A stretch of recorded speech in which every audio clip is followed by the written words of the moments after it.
Good evening to all kabayan in Qatar. Sana po tapos na kayo sa trabaho ninyo. Kagaya ko tapos na.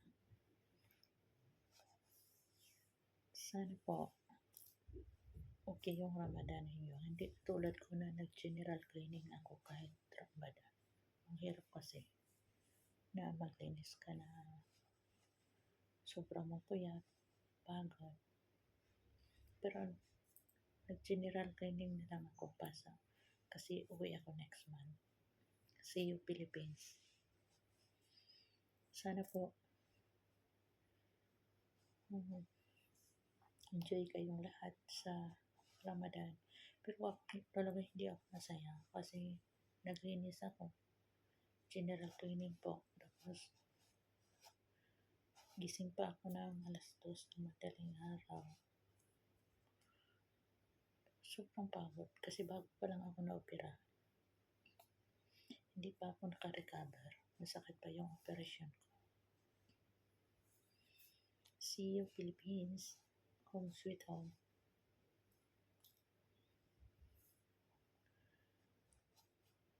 Enjoy lang natin ang sarili natin kahit napagod tayo. Hindi halata kasi lagi tayong naka-smile. Hirap naman pag lagi tayong nakasimangot. Magkasakit pa tayo sa sobrang pagod natin. So, kailangan mo lang sa smile. Laban lang sa hamon ng buhay. Ganyan talaga pag may pamilya. Halos itaya natin ang buhay natin para sa pamilya natin. So, sana po maintindihan yung makaintindi yung nasa Pinas. Sobrang pagod tayo dito. Kahit kumusta lang, mapil natin na nag-alala sila. Ang hirap kasi na hindi mahumusta. Pagkatapos magsahod na, yun lang mahumusta. Ang hirap kasi. Sana po maintindihan ninyo yung pinagdaanan namin dito. Kahit wala kaming mali. So, mali pa kami sa paningin ng mga amo namin. Hindi nila alam na sobrang pagod. Ramadan at general cleaning. So, hirap. See you Philippines.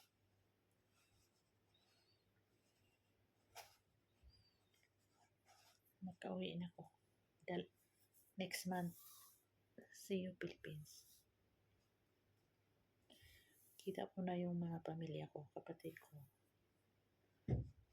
Sana po.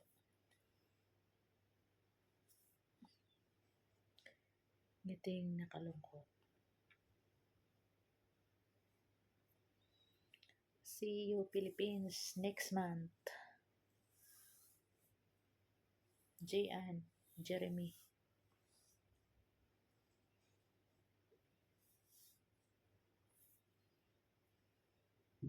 Hindi pa ako naka-recover sa opera ko. Sabi ng doktor, 3 months. 3 months hindi ako magbuhat ng mabigat. Pero ngayon, nagbuhat na ako ng mabigat. So, gusto kong umuwi. Ayaw ko sa June.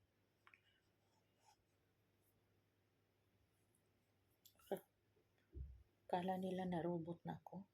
Hindi ko mapil yung pagod. Bahala sila.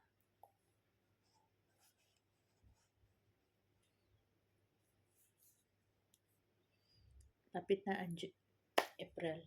Ilang days na lang. April na. See you Philippines on April 10. Kasi gusto akong mag-rest sa Pilipinas. See you Philippines on April 10.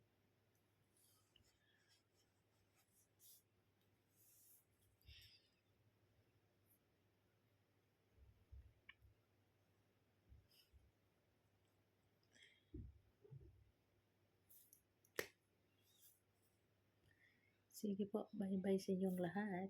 Kasi